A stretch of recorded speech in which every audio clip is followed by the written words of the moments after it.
Yes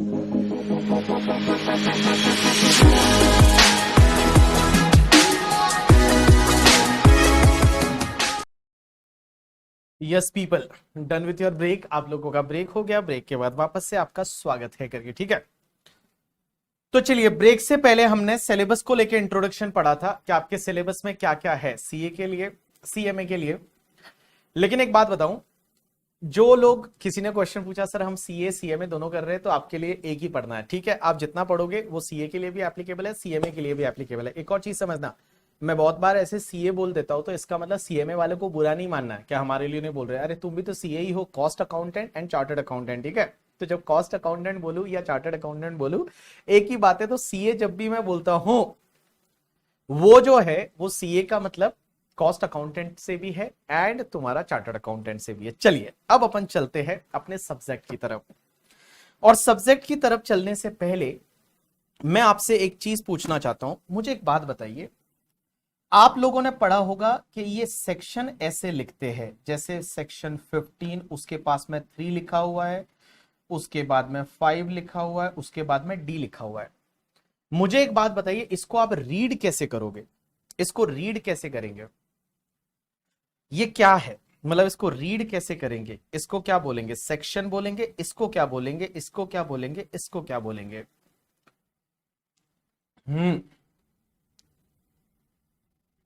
क्या बोलेंगे इसको? सेक्शन के बाद में जो पास में लिखा हुआ है उसको क्या बोलेंगे? इसको रीड कैसे करेंगे? किसी को फोन पे बताना है कि भाई लिख सेक्शन 15। चलिए, तो जैसा कि सब लोगों ने बोला, किसी ने बोला ये सेक्शन है, ये सब सेक्शन है, ये क्लॉज है और ये सब क्लॉज है। सही है? Answer is yes. तो जो सबसे पहले लिखा होता है इसको बोला जाता है सेक्शन, इसको बोला जाता है सब सेक्शन, इसको बोला जाता है क्लॉज और इसको बोला जाता है सब क्लॉज करके, ठीक है। Section, sub section, clause and sub clause, section, sub section, clause and sub clause करके, ठीक है। Section, sub section, clause and sub clause. अब एक चीज समझना, हर सेक्शन को ऐसे ही रीड किया जाता है, पहला सेक्शन, उसके साथ में लिखा होगा उसको सब सेक्शन, उसके बाद क्लॉज और सब क्लॉज। तो section 15, sub section 3, clause 5, sub clause D. लेकिन एक चीज ध्यान रखना, अगर मान लो ये लिखा हुआ है 211, इसको क्या पढ़ा जाएगा? सेक्शन 2, क्लॉज 11 या सब सेक्शन 11? सेक्शन 2, क्लॉज 11 या सब क्लॉज, क्लॉज 11 या सब सेक्शन 11?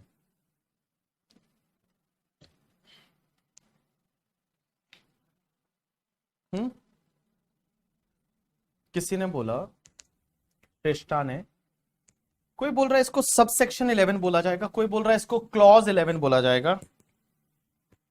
सेक्शन 2, क्लॉज और sub section. Right answer is, Hrithik बोल रहा है कि सर सेक्शन 2 एक एक्सेप्शन है। राइट आंसर इज सेक्शन 2 है, जैसे सेक्शन 224 है, सेक्शन 247 है, सेक्शन 2 के बाद मान लो 28 है। इन सबको क्या बोला जाता है पता है? इनको बोला जाता है क्लॉज। यहां पे 211, 224, 247, 228, इसको क्लॉज बोला जाएगा। तो आप मुझे बोलोगे कि कब हमको सेक्शन बोलना है और कब हमको क्लॉज बोलना है, तो एक चीज आप ऐसे याद रखो। देखो, अगर मान लो कोई चीज है, जैसे मान लो यहां पे सेक्शन 15 दे रखा है, उसके बाद 1 दे रखा है, 2 दे रखा है, 3 दे रखा है, 4 दे रखा है, और ये आपस में एक दूसरे से अगर इंटरलिंक है, ये एक दूसरे से इंटरलिंक है, means there is a section 15(1), उसके बाद 15(2), 15(3), 15(4), ये एक दूसरे से इंटरलिंक है, तो इनको बोला जाता है सब सेक्शन। बट अगर मान लो यहां पे कोई भी एक लिस्ट है जिसका एक दूसरे से कोई भी इंटरलिंकेज नहीं है, एक दूसरे से कोई भी इंटरलिंकेज नहीं है, उसको बोला जाता है क्लॉज। तो एक बात बताओ, सेक्शन 211 है, एक डेफिनेशन दे रखी है करके, ठीक है। उसके बाद 224 डेफिनेशन दे रखी है इनकम की, 247 डेफिनेशन दे रखी है ट्रांसफर की। ये अलग अलग डेफिनेशन दे रखी है जिनका यहां पे एक दूसरे से कोई लिंकेज नहीं है। There is no connection between definition, एक डेफिनेशन का दूसरी डेफिनेशन से कहीं पे भी कोई भी कनेक्शन नहीं है, तो यहां पे आप इसको बोलोगे क्लॉज। लेकिन जब अगर मान लो एक दूसरे का इंटरलिंक है, 15.1 का 15.2 से इंटरलिंक है, 15.3 से इंटरलिंक है, 15.4 का इंटरलिंक है करके, ठीक है, तो यहां पे बोला जाता है सबसेक्शन। अब आप बोलोगे सर हमको कैसे याद रहेगा करके, ठीक है, इनकम टैक्स में कहां सब सेक्शन है कहां क्लॉज है। देखो कहीं लिखने की जरूरत नहीं है, कहीं लिखने की जरूरत नहीं है, लेकिन एक चीज ध्यान रखना करके, आप ध्यान रखना हमारे इनकम टैक्स में एक तो सेक्शन 2 है, एक सेक्शन 10 है और एक सेक्शन 47 है। ये तीन जगह आपको जो भी साथ में लिखा होगा उसको हम क्लॉज बोलेंगे। इन तीन सेक्शन में इसके साथ में जो भी लिखा होगा that will be known as the clause. तो जैसे मान लो 211 है करके, ठीक है, उसको अपन क्लॉज बोलेंगे करके, ठीक है। उसके बाद में सेक्शन 10 है। अब एक बात बताओ, सेक्शन 10 जैसे मान लो आपने पढ़ा होगा ग्रेच्युटी एग्जेम्प्ट होती है, तो 10 में ग्रेच्युटी एग्जेम्प्ट होती है, 10 ए में पेंशन एग्जेम्प्ट होती है, 10 ए में आपने इंटर में पढ़ा होगा कि लाइक लीव सैलरी एग्जेम्प्ट होती है, लीव सैलरी एग्जेम्प्ट होती है, 10 में लाइफ इंश्योरेंस पॉलिसी का मैच्योरिटी अमाउंट है वो एग्जेम्प्ट होता है। तो एक लिस्ट दे रखी है कि ये इनकम एग्जेम्प्ट है, इसका एक दूसरे से कोई लिंकेज नहीं है, तो 10 में भी क्लॉज बोला जाएगा। और सेक्शन 47 के साथ में जो दे रखा है उसको भी क्लॉज बोला जाएगा। तो आप इतना एक बेसिक ध्यान रखना कि सेक्शन 2 है, सेक्शन 10 है एंड सेक्शन 47 है। ये तीन जगह ऐसी है जहां पे आपको क्लॉज बोलना है, बाकी जितनी भी सेक्शंस रहेगी उसके साथ में जो भी लिखा होगा वो आपको सब सेक्शन बोलना है। क्या हमको ये सब लिखने की जरूरत है? नहीं, आपको ये अभी कुछ भी लिखने की जरूरत नहीं है। चलिए, तो ये तो बात हो गई सेक्शन, सबसेक्शन और क्लॉज की करके, ठीक है। चलिए अब अपन आगे बढ़ते हैं। मुझे एक बात बताइए आप लोग, सर इनकम टैक्स जो है वो गवर्नमेंट टैक्स क्यों लेती है? चलो मुझे आप कुछ लोग बताइए फटाफट, गवर्नमेंट टैक्स क्यों लेती है? गवर्नमेंट टैक्स क्यों लेती है? What is the reason why government charge the taxes? IT act में कितने सेक्शन होते हैं? 298 आई थिंक, 298, बट उसके बहुत सारे वो पार्ट है, तो ऐसा मिला कि 600 के करीब सेक्शन होते हैं, बट अगर आप सीक्वेंस वाइज देखोगे तो there is 298 section. Section total 298 number wise है, बट उसमें बहुत सारे हैं। जैसे आप देखोगे 35, तो 35 है, 35A है, 35 लाइक क्या बोलते हैं 35D है, 35DD है, 35DD, बहुत सारे, मतलब 35 की सीरीज में ही आपको 10-15 तो मिल जाएंगे। चलिए, गवर्नमेंट टैक्स क्यों लेती है? तो गवर्नमेंट टैक्स क्यों लेती है, इसमें मेरे पास आंसर आए बच्चों के, और बच्चे बोलते हैं गवर्नमेंट टैक्स क्यों लेती है? देश चलाने के लिए, to run the country, to provide service to us, government charge the taxes. To military के लिए, इंफ्रास्ट्रक्चर के लिए, ये मेन सोर्स ऑफ रेवेन्यू है गवर्नमेंट का, इसलिए गवर्नमेंट टैक्स लेती है, ऐसा बच्चे बोल रहे हैं।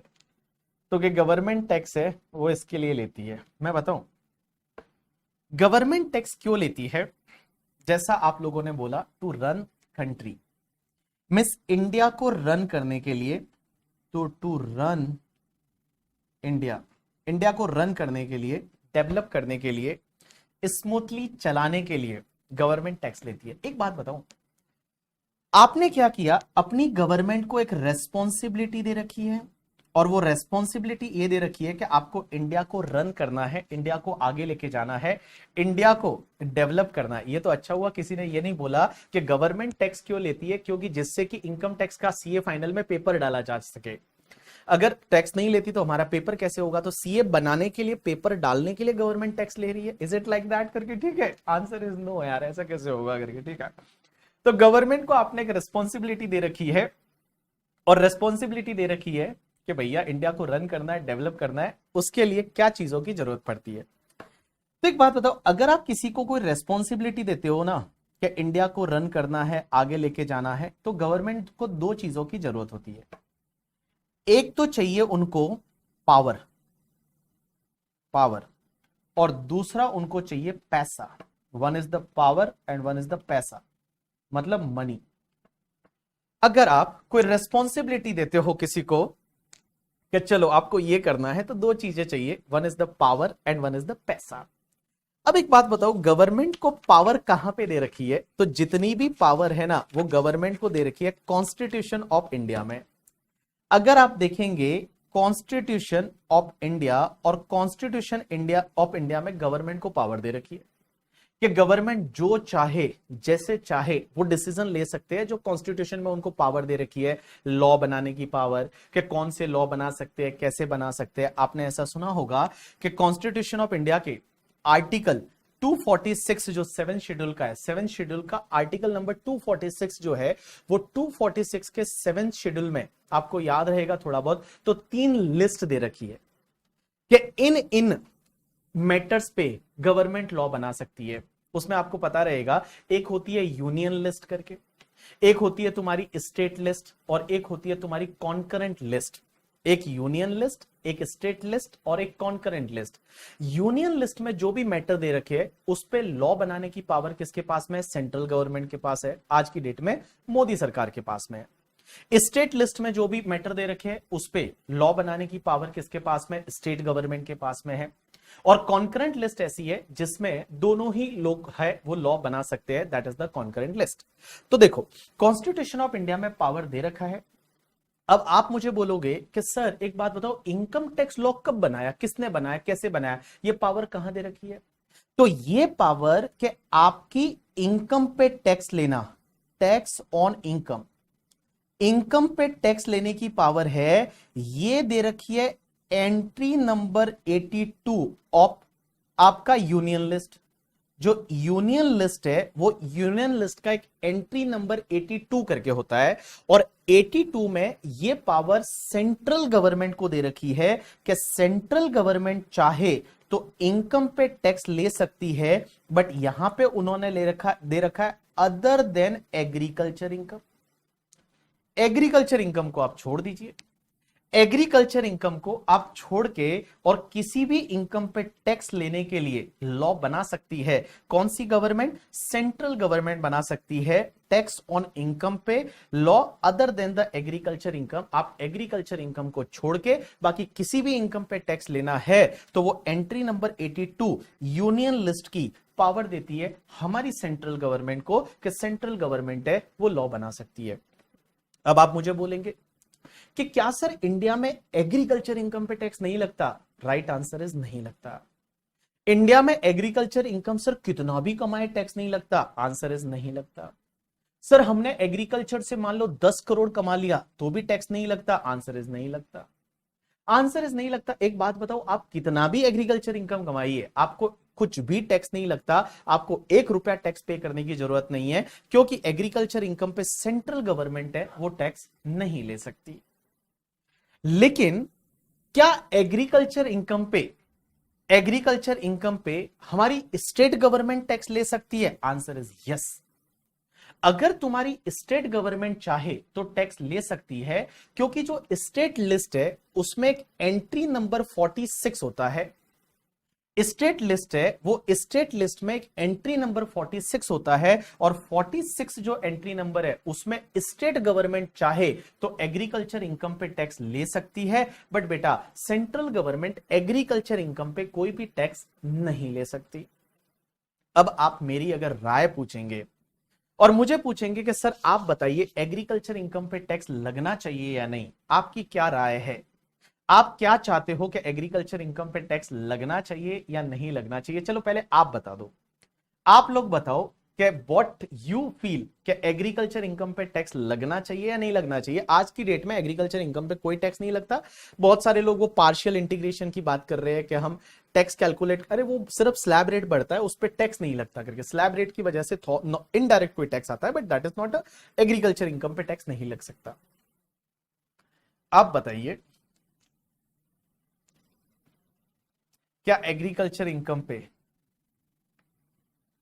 Yes yes Shraddha, I am getting everyone message. अब यहाँ पे है ना अप्रोक्स देर आर 700 स्टूडेंट है जो लाइव है, तो मैं आपको यही बोलूंगा कि आप है ना, मतलब आप टेंशन मत लो, आप सिर्फ मैं बोल रहा हूं उसको सुनते जाइए करके, ठीक है?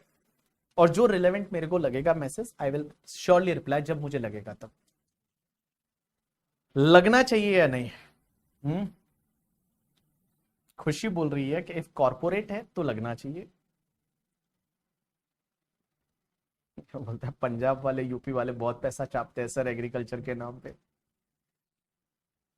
यस, सो एग्रीकल्चर इनकम पे टैक्स लगना चाहिए या नहीं? अगर आप मेरी राय बोलोगे तो answer is yes. Agriculture income पे अगर मैं फाइनेंस मिनिस्टर बना कभी, तो I will charge tax on agriculture income. मैं ये नहीं बोलता कि हर किसान से आप टैक्स ले लो करके, ठीक है, आप हर छोटे छोटे किसान से टैक्स ले लो, बट एटलीस्ट आप कुछ लिमिट तो रखो, आप कुछ लिमिट तो रखो करके, ठीक है। मैं ये बोल रहा हूं कि गरीब किसान से मत लो, जो 50 लाख से ज्यादा इनकम कमा रहा है एग्रीकल्चर का, एटलीस्ट उससे तो आप टैक्स लो, आप उससे तो टैक्स लो जो 50 लाख से ज्यादा कमा रहा है एग्रीकल्चर से। बिकॉज आज की डेट में क्या हो रहा है ना, एक सैलरी एम्प्लॉय है जो बेचारा 10 लाख रुपया कमाता है, उससे आप पूरा टैक्स लेते हो। जो 10 लाख रुपया कमाता है, 10 lakh if he is earning, he used to pay the tax. And if any farmer, और वो एक्चुअल फार्मर बहुत बार तो होते भी नहीं है, सिर्फ एग्रीकल्चर लैंड आपके नाम पे है, आप वहां एग्रीकल्चर एक्टिविटी बताते हो और आप कितनी करोड़ों रुपए कमा लो, उस पर कोई भी टैक्स नहीं। आप देखोगे पंजाब, हरियाणा, बहुत सारे वहां पे बहुत संपन्न किसान भी है करके, ठीक है। संपन्न किसान मतलब जो करोड़ों रुपए कमा रहे हैं, they are earning crore of rupees and they are not paying the single rupees of the tax, because agriculture income पे टैक्स नहीं है। And a salary class people, he is earning obviously more than 7 lakh rupees, then also he used to pay the tax, उसको अपना tax पे करना पड़ेगा। तो मेरे को ये लगता है, अगर मान लो मैं हूं तो मैं तो बोलूंगा कि यस 50 लाख का आप लिमिट दे दो ना। If any person is earning 50 lakh, don't charge any tax. कोई किसान 50 लाख रुपया कमा रहा है, उसको कोई टैक्स मत चार्ज करो, but at least if anyone is earning more than 50 lakh rupees, तब तो आप उस पर टैक्स चार्ज करो। Otherwise what people are doing, you know that in the today's day people are converting black into white through the agriculture income. Agriculture income से black and white convert करना is very easy, और ये हो रहा है market में। आप देखोगे लोगों के बिलों के धंधे चल रहे हैं एग्रीकल्चर इनकम के। कैसे, मैं एक एग्जांपल लेता हूं। आपने अभी सुना होगा शाहरुख खान की बेटी भी किसान बन गई। शाहरुख खान की बेटी जो है, उसने कुछ मान लो एग्रीकल्चर लैंड खरीदी है उसके खुद के नाम पे करके, ठीक है। वैसे का वैसे आप देखोगे अमिताभ बच्चन तो बहुत बड़ा किसान है करके, ठीक है, यूपी में उसने बड़े बड़े खेत खरीद रखे हैं। आप देखोगे जितने पॉलिटिशियन है सभी फार्मर्स, सभी फार्मर है, सबके नाम पे एग्रीकल्चर लैंड है। अब होता क्या है, उससे बहुत ईजी है ब्लैक एंड व्हाइट कन्वर्ट करना एग्रीकल्चर इनकम से। कैसे, जैसे मैं एक एग्जांपल लेता हूं। मेरे नाम पे मान लो 10 एकड़ जमीन है, मैंने मेरे नाम पे 10 एकड़ जमीन ली। अब वो जमीन मैंने 10 एकड़ ले ली करके, ठीक है, और 10 एकड़ जमीन लेने के बाद मैं क्या करता हूं, मेरे पास में मान लो ब्लैक मनी है। अब मेरे पास में 20 लाख रुपया ब्लैक मनी है। मैं क्या करता हूं, वो ब्लैक का पैसा जो है मैं किसी को दे देता हूं, जो ये मार्केट में जो ट्रेडर वगैरह होते हैं, मार्केट में जो ट्रेडर होते हैं, जो मंडी में वगैरह काम करते हैं, जो एग्रीकल्चर प्रोड्यूस डीलर होते हैं, जो खरीदते बेचते हैं, उनको मैं जाके कैश दे देता हूं और उनको बोलता हूं आप मुझे बैंक में दे दीजिए और आप मुझे बिल दे दीजिए। आप मुझे बिल दे दीजिए कि मैंने आपको इतने का एग्रीकल्चर प्रोड्यूस बेचा है करके, ठीक है, आप मुझे बिल दे दीजिए। तो वो मुझे बिल दे देता है करके, ठीक है, और साथ में मुझे बैंक में पैसा दे देता है, मैं उसको कैश में दे देता हूं, मेरे बैंक में पैसा आ जाता है। आईटीआर में मैं बता देता हूं कि एग्रीकल्चर इनकम है, ये रहा बिल करके, मैंने एग्रीकल्चर प्रोड्यूस बेचा था और ये पैसा व्हाइट हो गया। ये पैसा जो है वो व्हाइट हो गया, ये पैसा जो है वो व्हाइट हो गया करके, ठीक है। और भैया ब्लैक, और आप कितने में होता है, अगर आप मार्केट में कमीशन वगैरह ये देखोगे, ऐसे जो लोग काम करते हैं 2-3% आप दे दो उनको, और 2-3% से कैश से चेक करके दे देंगे, आपके पास में व्हाइट पैसा आ गया, आपके पास एग्रीकल्चर लैंड होनी चाहिए आपके नाम पे, पैसा आपके बैंक में आ गया, आपने एक भी रुपया टैक्स पे नहीं किया और आपकी इनकम जो है वो व्हाइट हो गई। So people are doing that type of practice since agriculture income is not taxable at all. So agriculture income मैं मानता हूं टैक्सेबल होनी चाहिए, एग्रीकल्चर इनकम पे टैक्स लेना चाहिए करके, ठीक है। बट भैया आज की डेट में एग्रीकल्चर इनकम पे टैक्स नहीं लगता। अब एक और बताओ, एक इंटरेस्टिंग केस आया। इंटरेस्टिंग केस क्या हुआ पता है? मैंने ऐसा पढ़ा था, एज वेल एज मैंने न्यूज़पेपर में भी पढ़ा था। आप अगर सर्च करोगे तो इसके बारे में और ज्यादा आप समझ पाओगे करके, ठीक है।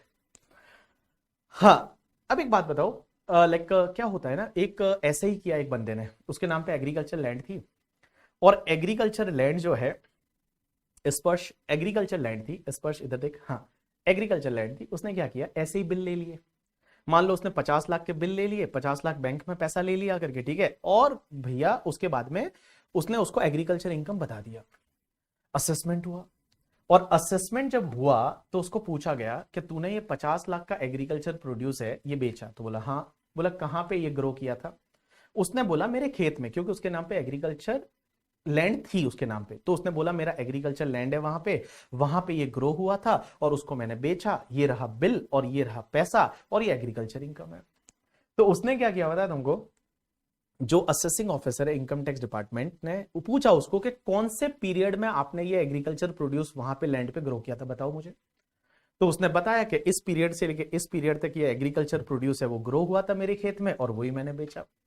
इनकम टैक्स डिपार्टमेंट ने क्या किया पता, सैटेलाइट से फोटोज मंगा ली और सैटेलाइट से फोटो मंगवाई उस पर्टिकुलर पीरियड में उस पर्टिकुलर खेत की, क्या उस खेत में सच में एग्रीकल्चर प्रोड्यूस हुआ है या नहीं। और सैटेलाइट फोटो में पता चला कि वहां तो बंजर भूमि है, कुछ एग्रीकल्चर प्रोड्यूस हुआ ही नहीं है करके, ठीक है। और ऐसा करके और फिर उस एग्रीकल्चर इनकम को हटाया गया, उस पर पेनल्टी लगाई गई एंड ऑल। तो मैं बता दूं, सावधान रहे, सतर्क रहे करके, ठीक है। आजकल इनकम टैक्स डिपार्टमेंट है वो भी इतना मतलब टेक्नोलॉजी फ्रेंडली हो गया है कि वो ऐसा भी कर सकते हैं कि सैटेलाइट फोटोज मंगा ले आपके खेत की, क्या आपके खेत में सच में एग्रीकल्चर प्रोड्यूस है, वो हुआ था या नहीं हुआ था, और भैया आपने जो एग्रीकल्चर इनकम बताई है उसको हटा सकते हैं। बट आज भी बेटा, वो तो एक केस के बारे में मैं बात कर रहा हूं, आज भी ऐसे लाखों केस है, ऐसे हजारों केस है करके, ठीक है, जिसमें यही वाली चीज हो रही है कि एग्रीकल्चर इनकम आप डमी बता दो करके, आप पैसे को वाइट कर लो, किसी से बिल ले लो, और वैसी चीजें है वो मार्केट में चल रही है। As per my opinion there should be a tax on agriculture income करके, ठीक है। चलिए, किसी ने बोला कि सर स्टेट गवर्नमेंट तो ले सकती है एग्रीकल्चर इनकम पे टैक्स करके, ठीक है, स्टेट गवर्नमेंट ले सकती है, स्टेट गवर्नमेंट क्यों नहीं लेती। देखो उसके दो रीजन हो सकते हैं। पहली चीज तो ये कि हम चाहते हैं कि किसानों को बेनिफिट दे, एग्रीकल्चर इनकम पे टैक्स ना ले। और दूसरी चीज ये है ना, it is a political reason also. अगर मान लो आज की डेट में अगर मोदी जी भी ये स्टेप ले ले कि किसानों पे एग्रीकल्चर इनकम पे टैक्स लगाए, इलेक्शन हार जाएंगे। अगर मान लो आज की डेट में अगर गवर्नमेंट जो है वो ऐसा कोई स्टेप ले ले जिसमें ये बोले कि हम एग्रीकल्चर इनकम पे टैक्स लेंगे, तो अगला इलेक्शन हार जाएंगे। So there is a political reason also कि पॉलिटिकल रीजन की वजह से एग्रीकल्चर इनकम पे टैक्स नहीं लेते। और दूसरी चीज आप देखोगे, जितने भी पॉलिटिशियन है वो पॉलिटिशियन के सबके जो है वो सबके एग्रीकल्चर लैंड है। जितने पॉलिटिशियन इंडिया में है सब जो है वो अपने आप में किसान है। आजकल तो एक नया धंधा और चालू किया है नर्सरी का, और नर्सरी से ब्लैक एंड व्हाइट कर रहे हैं। नर्सरी के लिए तो आपको कोई बड़ी जगह भी नहीं चाहिए, कोई खेत भी नहीं चाहिए करके, ठीक है, बड़ी जगह भी नहीं चाहिए, खेत भी नहीं चाहिए। आप पौधे उगाओ करके, एक छोटा सा जगह ले लो, पौधे उगाओ, पौधे बेचो और कैश बता दो और कैश बैंक में जमा करा दो, बोलो नर्सरी से इनकम हुई है। आप बोल दो नर्सरी से इनकम है, नर्सरी का इनकम जो है वो नर्सरी का इनकम भी एग्रीकल्चर इनकम है। तो आप अगर प्लांटेशन बेचते हो, नर्सरी से इनकम, पी चिदम्बरम ने नर्सरी से इनकम कमा ली थी, ठीक है। तो पी चिदम्बरम ने जब नर्सरी से इनकम कमा ली तो बाकी तो आप छोड़ ही दो करके, ठीक है। तो वैसा है कि आप नर्सरी चालू कर दो और नर्सरी से इनकम बोलो एग्रीकल्चर इनकम है, पूरा ही एग्जाम्प्ट हो जाएगा, उस पर कोई भी टैक्स नहीं लगेगा। चलो इसमें और अपन आगे नहीं बात करेंगे डिस्कशन में।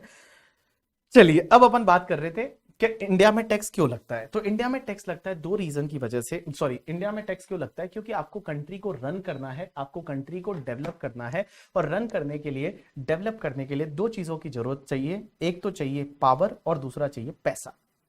अब अपन आ गए पैसे पे। अब एक बात बताओ, अपनी गवर्नमेंट है वो पैसा कहां से जुटाएगी, पैसा कहां से लाएगी। तो अपनी गवर्नमेंट है वो पैसा कहां से लाती है, पैसा कहां से लाएगी। तो एक बात समझते हैं, पैसा कहां से लाएंगे। पैसे चाहिए, बिकॉज कंट्री को रन करने के लिए, डेवलप करने के लिए पैसे चाहिए। अब पैसे चाहिए तो उसके लिए अपन एक एग्जांपल लेते हैं, और एक एग्जांपल लेते हैं जैसे एक बंदा है जिसका नाम है पुनीत करके। तो हमारे बैच में एक बच्चा है जिसका नाम है पुनीत। तो चलो पुनीत का अपन फोटो भी बना देते हैं। एक चीज तो मैं बता दूं कि अगर मान लो इस बैच में जो भी मैं एग्जाम्पल लूंगा वो एग्जाम्पल का किसी के वास्तविक जीवन से कोई लेना देना नहीं है, ये इमेजनरी घटनाओं पे आधारित है।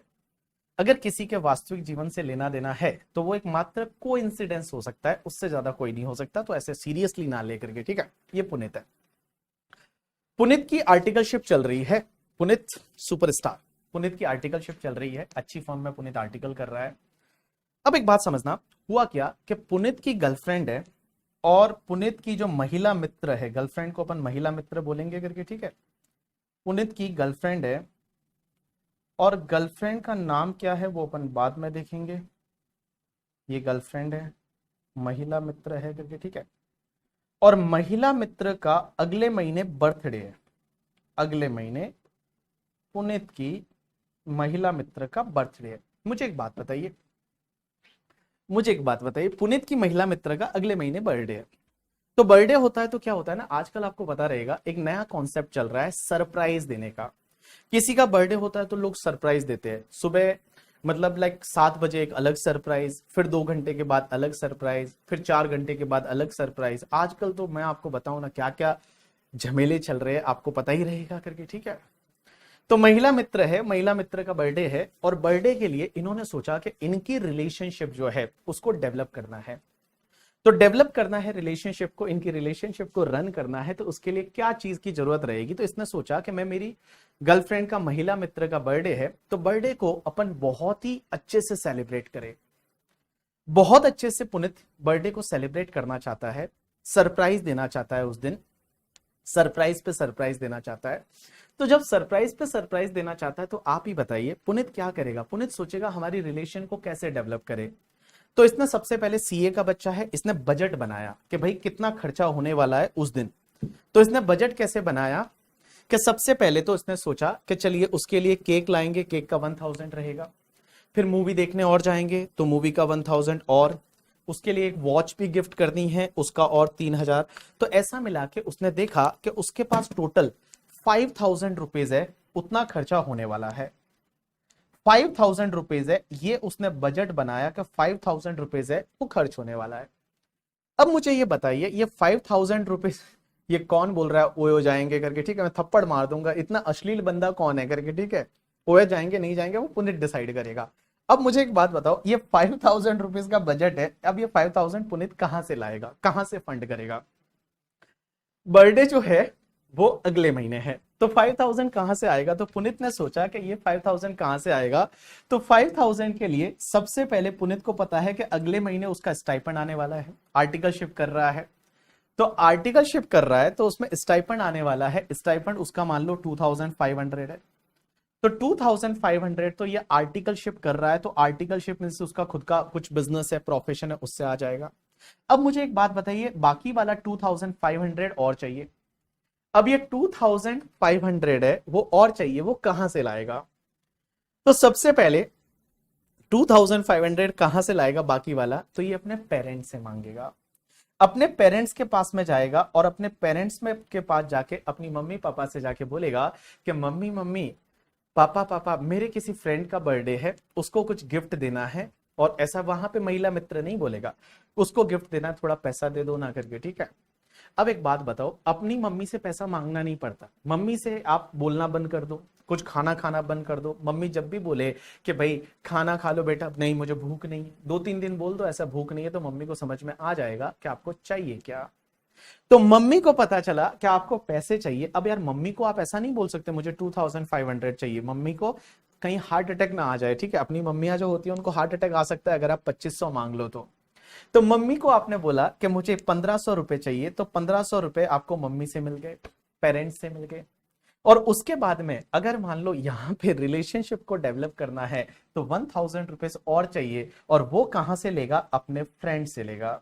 अपने फ्रेंड्स को फोन करेगा और फ्रेंड को बोलेगा, पुनित का कोई फ्रेंड है राकेश, और राकेश को बोलेगा कि राकेश राकेश यार तेरी भाभी का बर्थडे है और हम चाहते हैं कि वो बर्थडे को सेलिब्रेट करे, तो हमको 1000 रुपया है वो उधार दे दो। तो फ्रेंड से 1000 रुपया ले लेगा। अब मुझे एक बात बताइए, आपकी गवर्नमेंट है वो भी ऐसा ही करती है। गवर्नमेंट पैसा जो है वो कहां से लाएगी। तो गवर्नमेंट पैसा कहां से लाती है, तो सबसे पहले गवर्नमेंट का पैसे का जो सोर्स होता है वो गवर्नमेंट के खुद के बिजनेसेस होते हैं। आपने देखा होगा गवर्नमेंट बिजनेस करती है, आप बोलोगे गवर्नमेंट बिजनेस करती है, answer is yes, government business करती है। गवर्नमेंट बिजनेस करती है, और बिजनेस से गवर्नमेंट है वो काफी पैसा जुटाती है। गवर्नमेंट भी आर्टिकलशिप करती है। कहां कहां पे गवर्नमेंट की आर्टिकलशिप है, तो आपने सुना होगा बहुत सारे गवर्नमेंट के बिजनेस है, जैसे आपने देखा होगा कि like BPCL, Bharat petroleum, BPCL है, उसके बाद में ओएनजीसी है, उसके बाद इंडियन रेलवे है, उसके बाद एलआईसी है। ये बहुत सारे ऐसे बिजनेस है जिसमें गवर्नमेंट का होल्डिंग है, गवर्नमेंट का होल्डिंग है, गवर्नमेंट इनसे पैसे कमाती है। सबसे पहले जो फंड करती है वो बिजनेस से पैसे लेती है। लेकिन जो गवर्नमेंट की नीड है वो बिजनेस से भी खत्म नहीं होती, तो गवर्नमेंट क्या करती है, अपने पेरेंट्स से पैसा मांगती है। और आप ही बताइए गवर्नमेंट के पेरेंट्स कौन है, आप है। और आपसे पैसा लेती है in the form of the taxes, वो टैक्सेस के फॉर्म में लेती है। और टैक्सेस दो तरीके के होते हैं, one is the direct tax and one is the indirect tax.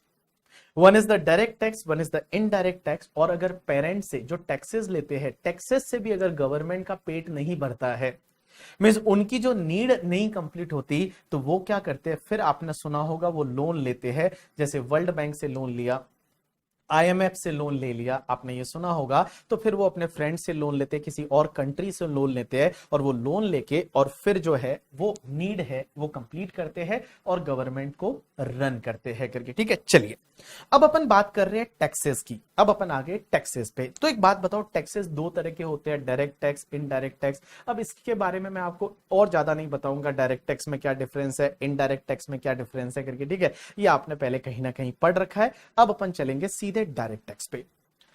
अब मुझे एक बात बताओ, डायरेक्ट टैक्स को सीखने के लिए हम पहली चीज तो हम सीख रहे हैं डायरेक्ट टैक्स लॉ।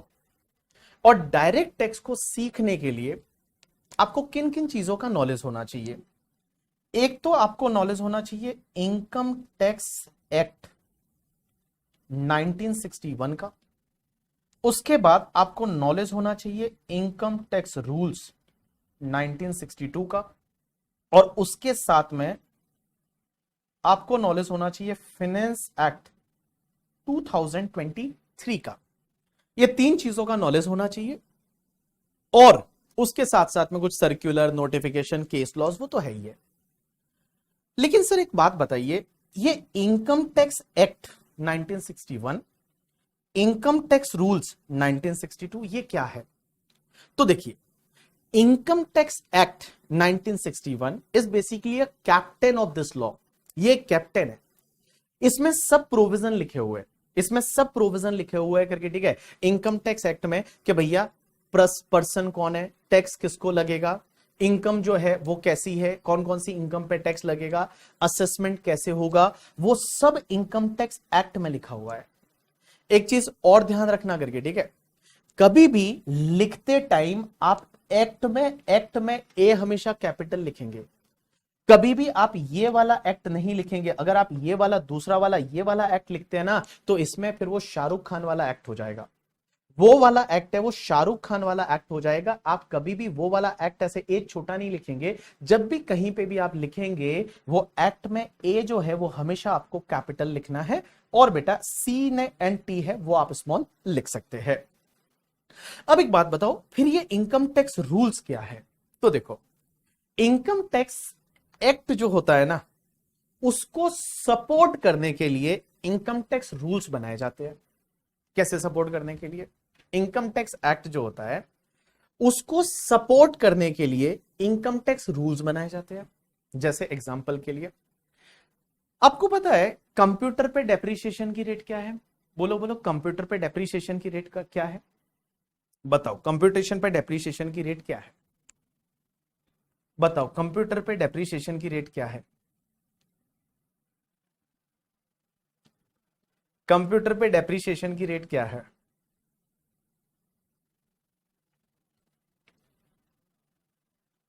कंप्यूटेशन पे डेप्रिसिएशन की रेट क्या है? कौन बताएगा?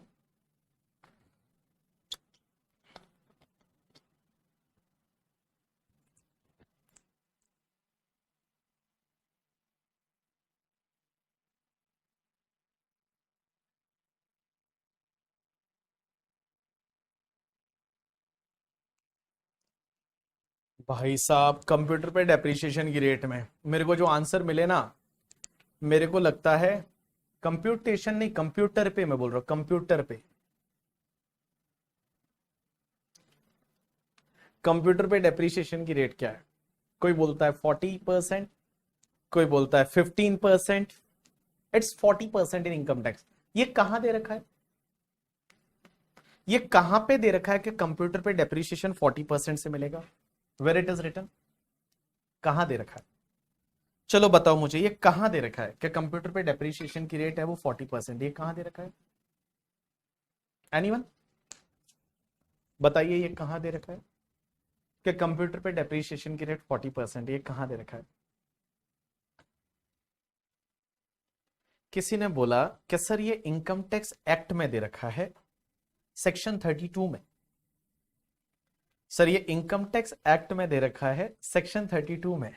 हाँ, मैं आपको बता देता हूं इनकम टैक्स एक्ट आपके सामने खोल के। क्या इनकम टैक्स एक्ट में कहां दे रखा है ये डेप्रीशिएशन की रेट है वो 40% है। चलिए ये इनकम टैक्स की वेबसाइट आ गई और ये इनकम टैक्स की वेबसाइट पे मैं गया, income tax India gov.in। Modi ji भी यहाँ पे देखो कुछ भाषण दे रहे हैं।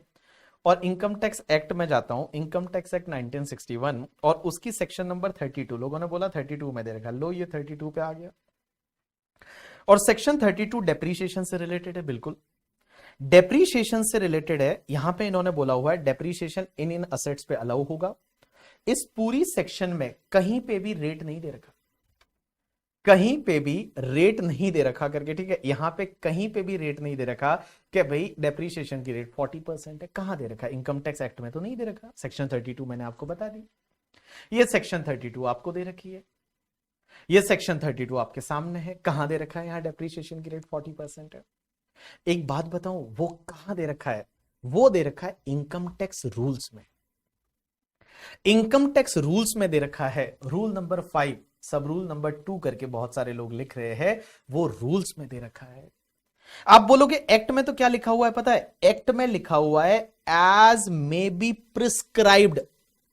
उसमें लिखा हुआ है कि depreciation is allowed at a rate may be prescribed. और वो प्रिस्क्राइब्ड कहां करते हैं? वो रूल्स में देते हैं।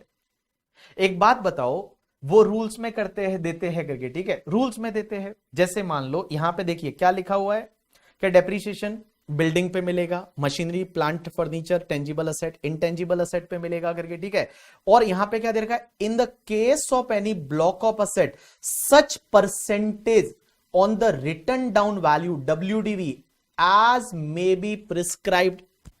मिस प्रिस्क्राइब कर रखी है। और ये प्रिस्क्राइब कहां पे कर रखी है? यहां 94 दे रखा है। और 94 पे जैसे ही मैं क्लिक करता हूं तो ये बताएगा कि हमने रूल्स में दे रखा है। और रूल्स में जाके जब आप देखोगे तो वहां पे दे रखी है डेप्रीशिएशन की रेट क्या है। तो देखिए इनकम टैक्स एक्ट है ना, उस इनकम टैक्स एक्ट में बेसिक लॉ के प्रोविजन है और बहुत सारी चीजें हैं वो प्रिस्क्राइब कर रखी है रूल्स में। जैसे आपको पता रहेगा इनकम टैक्स रिटर्न, आप आईटीआर के बारे में बात करते हो कि आईटीआर 1 किसको फाइल करना है, आईटीआर 2 किसको फाइल करना है, आईटीआर 3। ये आईटीआर फॉर्म कहां दे रखे हैं? ये रूल्स में दे रखे हैं, ये एक्ट में नहीं दे रखा। एक्ट में इतना दे रखा है कि you have to file the income tax return in the form as may be prescribe. तो ये फॉर्म कहां प्रिस्क्राइब कर रखे होते हैं? ये रूल्स में कर रखे होते हैं। और रूल्स में दे रखा है कि आईटीआर 1 किसको फाइल करना है, आईटीआर 2 किसको फाइल करना है, आईटीआर 3 किसको फाइल करना है, 4 किसको फाइल करना है, वो सहज किसको फाइल करना है, सुगम किसको फाइल करना है, वो आपको रूल्स में दे रखे हैं। तो देखिए जो एक्ट होता है ना, उस एक्ट को सपोर्ट करने के लिए रूल्स बनाए जाते हैं। अब एक कॉन्सेप्ट आता है फाइनेंस एक्ट 2023। अब एक बात बताओ, ये इनकम टैक्स एक्ट जो है ये तो 1961 में बन गया था, 1961 में बन गया था इनकम टैक्स एक्ट। लेकिन इसमें कुछ अमेंडमेंट करना है। अगर इसको कहीं पे भी अमेंड करना है, कुछ भी इसमें अमेंडमेंट करना है, तो अमेंडमेंट किसके थ्रू होता है? हर साल फाइनेंस एक्ट के थ्रू होता है। हर साल एक फाइनेंस एक्ट आता है और फाइनेंस एक्ट के थ्रू जो है वो अमेंडमेंट होते हैं। तो जितने भी अमेंडमेंट्स होते हैं ना इनकम टैक्स एक्ट में, वो किसके थ्रू होते हैं? फाइनेंस एक्ट के थ्रू होते हैं। अब आप बोलोगे सर ये फाइनेंस एक्ट 2023 क्यों बोल रहे हो आप? क्योंकि आपके एग्जाम के लिए फाइनेंस एक्ट 2023 इज एप्लीकेबल। अब आप बोलोगे ये फाइनेंस एक्ट कैसे बनता है? तो फाइनेंस एक्ट कैसे बनता है, तो इतना आपको याद रहेगा कि हर साल क्या होता है कि जो फाइनेंस मिनिस्टर होते हैं और our present finance minister Nirmala Sitharaman ji, इन्होंने क्या किया था? एक बजट प्रेजेंट करते हैं। और जो बजट प्रेजेंट करते हैं ना, उस बजट का एक पार्ट होता है जिसको बोला जाता है फाइनेंस बिल करके। उसको पहले बोला जाता है फाइनेंस बिल। तो फाइनेंस बिल 2023 है, वो finance bill 2023 was presented by Nirmala Sitharaman ji on the 1st Feb 2023। 1st Feb 2023 को निर्मला सीतारमण जी ने एक बजट प्रेजेंट किया और उस बजट का एक पार्ट होता है that is the finance bill 2023। ये प्रेजेंट किया जाता है पार्लियामेंट में। उसको तब तक बिल बोला जाएगा, एक्ट नहीं बोलते, तब तक उसको बिल बोला जाएगा। और ये तुम्हारा फाइनेंस बिल 2023 है। ये 1 फेब 2023 को निर्मला सीतारमण जी ने पार्लियामेंट में प्रेजेंट किया। अब एक बात समझना, जैसे ही प्रेजेंट करते हैं उसके बाद में उस पर डिस्कशन होता है। अगर आपका कोई व्यू है, आप भी उस पर उनको रिकमेंड कर सकते हैं कि हमारा ये व्यू है, फाइनेंस बिल में शायद ये चीज सही नहीं है, ये चीज अलग होनी चाहिए, ये चीज सही होनी चाहिए, इसकी ड्राफ्टिंग में इश्यू है, जो भी है। तो और उसके बाद में उस पार्लियामेंट में एक सेशन होता है, उस सेशन में उस पर डिस्कशन होता है। मिस बीजेपी वाले अपना कुछ रुख रखते हैं, कांग्रेस वाले रखते हैं, अल्टीमेटली तो ऑपोजिशन वाली पार्टियां है वो बोलती है कि भाई ये बजट बहुत ही खराब है करके, ठीक है, ये फाइनेंस बिल में ये गड़बड़ है, ऐसा है वैसा है। और जो गवर्नमेंट में पार्टी होती है वो बोलती है कि ये तो बेस्ट है करके, ठीक है, इंडिया के मतलब वो क्या बोलते हैं, इंडिया जब अंग्रेजों से फ्री हुआ उसके बाद का बेस्ट जो फाइनेंस बिल है वो यही वाला है। तो उस पर डिस्कशन होता है, और डिस्कशन होने के बाद ये जो फाइनेंस बिल है ये दोनों हाउसेस से पास किया जाता है। Lok Sabha and Rajya Sabha, lower house and upper house, वो दोनों से क्या होता है, पास हो जाता है। और जब पास होने के बाद में इस फाइनेंस बिल पे प्रेसिडेंट का साइन होता है। उसमें जो चेंजेस करने हैं वो चेंजेस करने के बाद दोनों हाउसेस से पास कराया जाता है, उसके बाद प्रेसिडेंट का साइन होता है। और जिस दिन उस पे प्रेसिडेंट का साइन हो जाता है उसको बोला जाता है फाइनेंस एक्ट 2023। तो फाइनेंस बिल 2023 जो है वो फाइनेंस बिल 2023 जिस दिन प्रेसिडेंट ने उस पर साइन कर लिया, और जिस दिन प्रेसिडेंट ने उस पर साइन कर लिया फिर वो तुम्हारा बन जाता है, that is the finance act 2023। और ये फाइनेंस एक्ट 2023 है। आप बोलोगे कि सर ये फाइनेंस बिल 2023 था, ये फाइनेंस एक्ट 2023 बना और ये कौन सी डेट को बना? तो मैं बताऊं, ये फाइनेंस एक्ट 2023 बना ये 31 मार्च 2023 को। इस डेट को ये जो डेट है, इस डेट को उन्होंने उस पर साइन कर लिया। तो प्रेसिडेंट ने साइन किया 31 मार्च 2023 को, तो उस दिन से ये फाइनेंस एक्ट 2023 बन गया। पहले था फाइनेंस बिल 2023, उसके बाद में डिस्कशन वगैरह हुआ, उसके बाद में साइन कर लिया, और साइन कर लिया तो वो तुम्हारा फाइनेंस एक्ट 2023 बोला जाएगा। 31 मार्च 2023 को प्रेसिडेंट ने इस पे साइन कर लिया। अब एक बात समझना, सर ये जो अमेंडमेंट जितने भी होते हैं, ये जो अमेंडमेंट होते हैं, जो इस वाले एक्ट में अमेंडमेंट हुए, वो अमेंडमेंट किसके लिए एप्लीकेबल है, मींस कौन से ईयर से एप्लीकेबल होते हैं? देखो, अगर लॉ में कोई स्पेसिफिक डेट दे रखी है कि भाई ये अमेंडमेंट रेट्रोस्पेक्टिव है, 2 साल पहले से है, या फिर 3 साल मतलब पहले से है, 4 साल पहले से है, अगर मान लो कुछ भी ऐसा रेट्रोस्पेक्टिव डेट दे रखी है तो उस डेट से एप्लीकेबल होगा। अगर मान लो डेट डिफाइन की हुई है प्रोविजन में ही कि this amendment is applicable from so and so date, कि ये जो है वो इस डेट से एप्लीकेबल होगा, अगर लिखा हुआ है तो वो उस डेट से एप्लीकेबल होगा। बट अगर कुछ भी नहीं लिखा हुआ करके, ठीक है, तो ये समझने का कि ये जितने भी अमेंडमेंट्स है ये फाइनेंस एक्ट 2023 के, ये अमेंडमेंट 1 अप्रैल 2023 से जो फाइनेंशियल ईयर चालू होता है उस पे एप्लीकेबल है।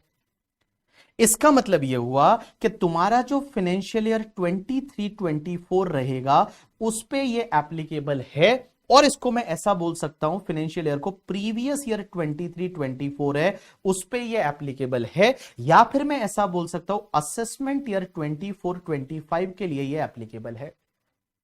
तो प्रीवियस ईयर जो है वो प्रीवियस ईयर मतलब जिस ईयर में आप इनकम कमाते हो, तो जितने भी अमेंडमेंट्स हुए होंगे ये फाइनेंस एक्ट 2023 से, that is applicable for previous year 23-24, और I can say that assessment year 24-25। तो previous year 23-24 and assessment year 24-25, इसके लिए ये एप्लीकेबल होता है।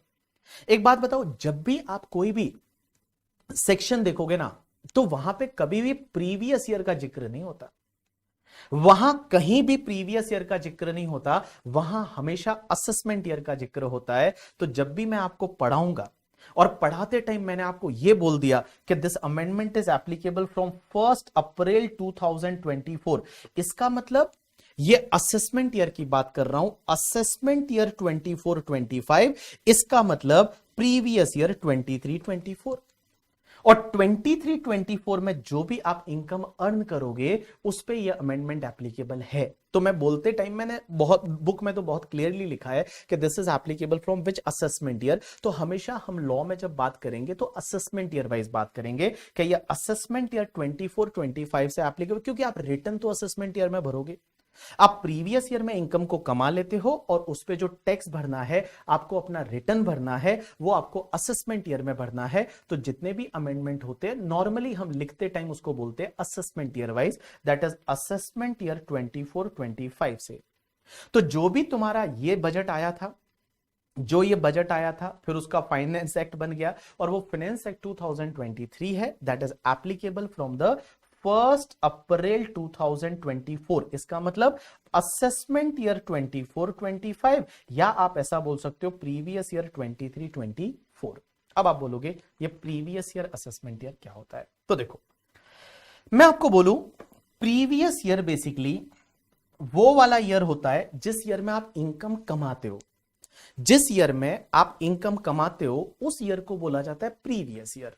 एग्जांपल के लिए आज मैं इनकम कमा रहा हूं, आज मैं पढ़ा रहा हूं, तो मैं जिस ईयर में, जिस फाइनेंशियल ईयर में इनकम कमा रहा हूं, that is called previous year.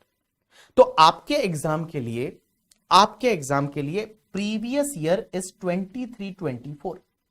इसका मतलब आप जो इनकम कमाओगे 1 अप्रैल 2023 से लेके और 31 मार्च 2024 के बीच में, 1 अप्रैल 2023 से लेके एंड 31 मार्च 2024 के बीच में जो भी आपने इनकम कमाई, उस इनकम पे आप टैक्स भरोगे उसके अगले साल, that is call your assessment year. तो असेसमेंट ईयर आपके लिए होगा 24-25। और असेसमेंट ईयर 24-25 जो होता है, वो assessment year 24-25 means this is the period starting from 1 अप्रैल 2024 से लेके और 31 मार्च 2025, that is call your assessment year. तो देखो प्रीवियस ईयर वो वाला ईयर होता है जिस ईयर में आप इनकम को कमाते हो, आप इनकम को अर्न करते हो। एंड असेसमेंट ईयर वो वाला ईयर होता है जिस ईयर में जाके आप उस पर टैक्स भरते हो। तो बड़ा सिंपल है ना। एक बात बताओ, इस पीरियड में आपने जो इनकम कमाई होगी उस पर टैक्स आप इस साल में जाके भरोगे। तो इस साल में जाके जो 31 जुलाई 2024 आएगा या 31 अक्टूबर 2024 आएगा, उस टाइम पे आप अपना रिटर्न फाइल करोगे, जो हिसाब किताब उनको दोगे असेसमेंट ईयर में। ठीक है, तो assessment year is a year जो कि प्रीवियस ईयर के एग्जैक्टली बाद में जो 12 मंथ का पीरियड होता है, that is call your assessment year. अब आप मुझे बोलेंगे कि सर एक बात बताओ, असेसमेंट ईयर जो है आप बोल रहे हो 1 अप्रैल 2024 से 31 मार्च 2025, दैट इज असेसमेंट ईयर, और उसका प्रीवियस ईयर इज 23-24। अभी आप ऑफिस में जो रिटर्न फाइल कर रहे हो आजकल, वो रिटर्न कौन से ईयर के फाइल कर रहे हो? लास्ट ईयर के, क्योंकि लास्ट ईयर का प्रीवियस ईयर 22-23 था और अब आप ऑफिस में रिटर्न फाइल कर रहे हो असेसमेंट ईयर 23-24 में। तो 23-24 असेसमेंट ईयर में आप रिटर्न फाइल कर रहे हो प्रीवियस ईयर 22-23 के। ठीक है, चलिए अब एक और चीज यहां पे ये आती है, इधर देखिए, इधर देखिए, इधर देखिए, मेरी तरफ देखिए, हमेशा इधर देखिए। सर एक बात बताओ, क्या असेसमेंट ईयर का पीरियड हमेशा 12 मंथ का होगा? Answer is yes. Assessment year होता है ना, वो हमेशा आपका 12 मंथ्स का पीरियड रहेगा। Answer is yes. क्या प्रीवियस ईयर भी 12 मंथ का होगा? क्या प्रीवियस ईयर जो है वो प्रीवियस ईयर भी क्या 12 मंथ का होगा? Right answer is previous year normally 12 month का होता है। नॉर्मली प्रीवियस ईयर भी 12 मंथ का होता है, लेकिन एक चीज ध्यान रखना, एक एक्सेप्शन ऐसा है कि अगर मान लो आपने इनकम कमाना चालू किया है, वो उसी ईयर में किया है, मींस आपका जो इनकम का सोर्स है वो 1 अप्रैल से नहीं है, बाद में आया है, तो उस ईयर का जो प्रीवियस ईयर रहेगा वो स्टार्ट तब से होगा जब वो इनकम का सोर्स एग्जिस्टेंस में आया, वहां से। जब इनकम का सोर्स एग्जिस्टेंस में आया वहां से वो है, वो आपका प्रीवियस ईयर स्टार्ट होगा। लेकिन कंप्लीट कब तक होगा पता है? कंप्लीट होगा वो आपका 31 मार्च को ही होगा। ये लोग जो इनकॉर्पोरेशन कंपनी वाले बोल रहे खजूर लोगों के, वो सब कंपनीज एक्ट के लिए होता है, इनकम टैक्स एक्ट के लिए नहीं होता। ये लोग बोलते हैं 15 महीने, अरे वो कंपनीज एक्ट की फाइलिंग के लिए है, इनकम टैक्स के लिए वैसा कुछ नहीं है करके। ठीक है, वो एनुअल फाइलिंग कंपनीज के लिए, यहां पे नहीं है। मैंने क्या बोला, मेरी तरफ देखिए, प्रीवियस ईयर जो है वो नॉर्मली 12 मंथ का होता है करके, ठीक है। लेकिन एक चीज समझना, अगर आपकी कोई इनकम का सोर्स इसी साल में नया इनकम का सोर्स आया है, तो उस पर्टिकुलर केस में प्रीवियस ईयर है वो 12 मंथ से कम का भी हो सकता है। जैसे मैं एक एग्जांपल लेता हूं, previous year 23-24 normally it start from the 1 April 2023, normally 1 अप्रैल से स्टार्ट होगा। लेकिन मान लो मैं कुछ भी काम नहीं करता था, मैंने मेरा बिजनेस चालू किया 10 दिसंबर 2023 को, 10 दिसंबर 2023 को, तो मेरा प्रीवियस ईयर स्टार्ट होगा 10 दिसंबर 2023 से, लेकिन कंप्लीट होगा 31 मार्च 2024 तक। कंप्लीट होगा 31 मार्च 2024। तो इसका मतलब यह हुआ कि भाई असेसमेंट ईयर है ना, वो ऑलवेज 12 मंथ का पीरियड है। Assessment year is always 12 month का period, but previous year 12 month से कम हो सकता है। प्रीवियस ईयर 12 मंथ से कम हो सकता है अगर आप नया कोई बिजनेस चालू करते हो या नया कोई इनकम का एग्जिस्टेंस आ जाता है। पहले आप कमाते ही नहीं थे और आप सीए बन गए, और सीए बनने के बाद आपने कमाना चालू हुआ, तो उस पर्टिकुलर केस में आपका प्रीवियस ईयर वहां से स्टार्ट होगा जब आपका वो नया सोर्स है वो एग्जिस्टेंस में आया, वहां से स्टार्ट होगा। जब आपका नया सोर्स एग्जिस्टेंस में आया वहां से आपका प्रीवियस ईयर है वो स्टार्ट होगा और कंप्लीट होगा ऑब्वियसली 31 मार्च को है वो आपका ईयर है वो कंप्लीट होगा। मैक्सिमम 12 मंथ का प्रीवियस ईयर हो सकता है, 15 महीने का नहीं होता। वो 15 मंथ जो लोग बोल रहे हैं, वो 15 मंथ बाबू जो लोग बोल रहे हैं यहाँ पे, वो कंपनीज एक्ट में कंपनीज के फाइलिंग से रिलेटेड है, इनकम टैक्स के फाइलिंग से रिलेटेड नहीं है करके, ठीक है। इनकम टैक्स के फाइलिंग से रिलेटेड नहीं है, वो कंपनीज एक्ट के फाइलिंग से रिलेटेड 15 मंथ है। इनकम टैक्स में ऐसा कोई भी 15 मंथ का कॉन्सेप्ट है वो आपका नहीं है करके, ठीक है। चलिए अब अपन एक काम करते हैं, चलते हैं एक बार आपकी बुक पे। अगर आपके पास बुक नहीं है आज कोई दिक्कत नहीं, मैं आज आपको ऐसा कुछ भी नहीं पढ़ाऊंगा जहां पे बुक की जरूरत है। तो अगर आपके पास बुक नहीं है तो कोई बात नहीं, चलिए आ जाइए सब लोग टॉपिक नंबर 1 पे।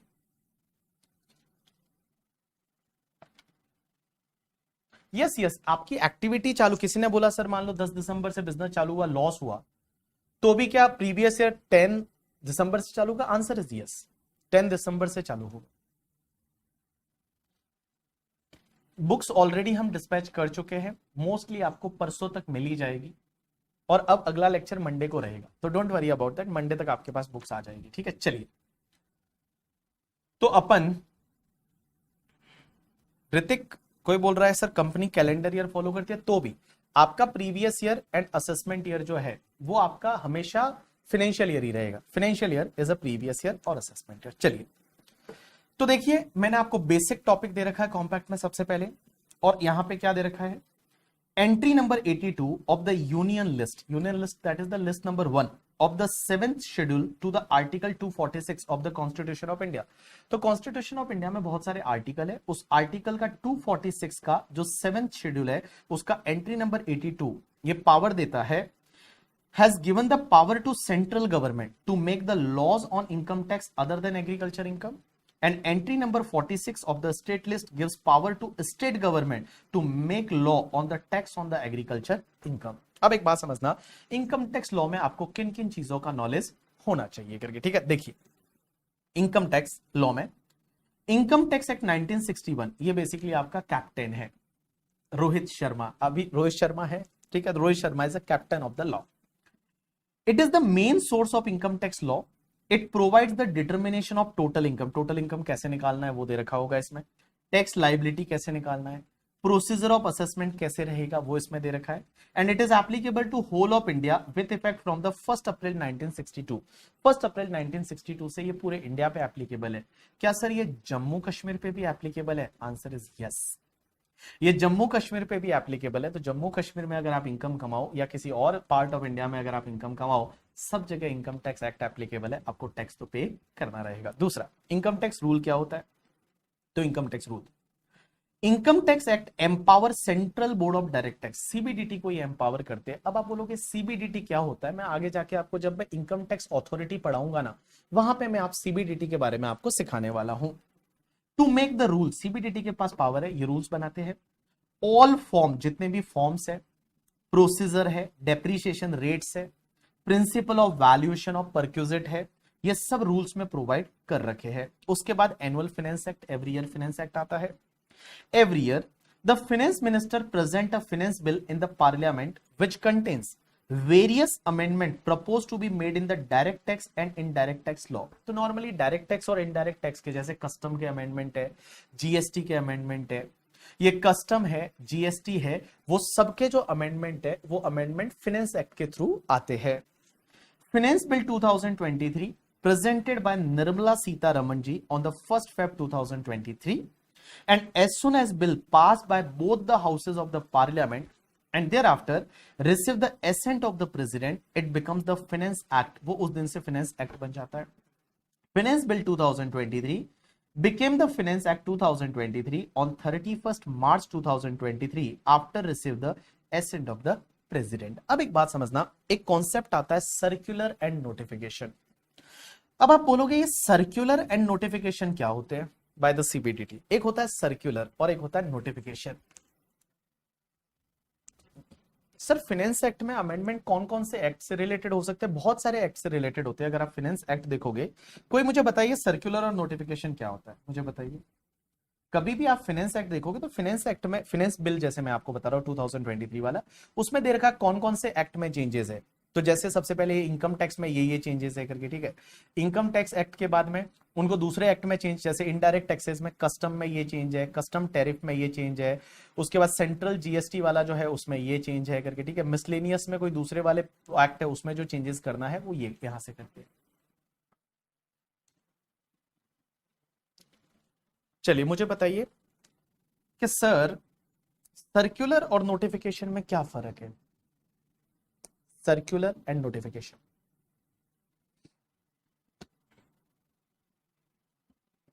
आरुषि, अंचल, आयुषी। आयुषी वाले बहुत सारे ए वाले नाम है ना।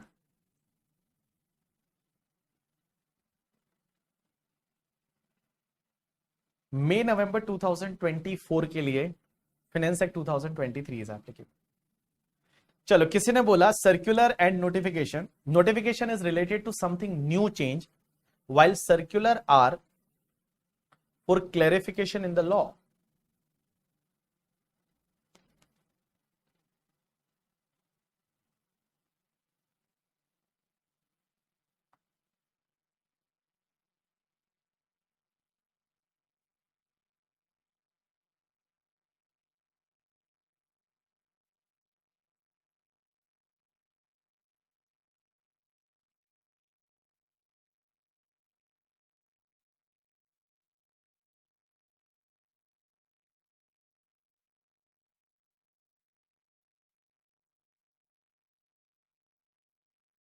सर्कुलर एंड नोटिफिकेशन, एक बोलता है मैंडेटरी, एक बोलता है नॉन मैंडेटरी।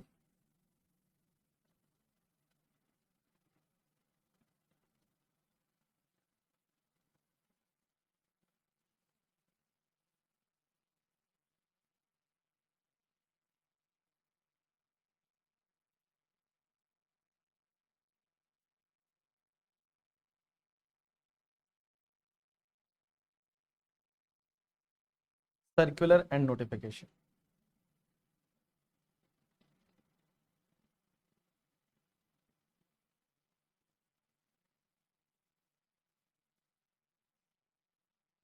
चलिए